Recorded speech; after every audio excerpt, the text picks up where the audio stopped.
नमस्कार मंडळी, मी अनिता मिनी ब्लॉगमध्ये तुमचं स्वागत करते. असं म्हणतात भगवान शंकरांची पूजा लवकरच केली पाहिजे, म्हणजे सकाळी. तर मी लवकरच सकाळीच पूजा करून घेतली. गणपती बाप्पांना अगोदर अभिषेक केला आणि नंतर महादेवांना.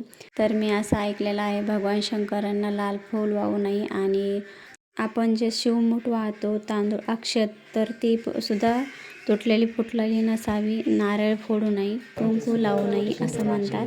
तर इथं श्री बघा कसा डुलतो वरतीच आरतीचं ताट घेऊन.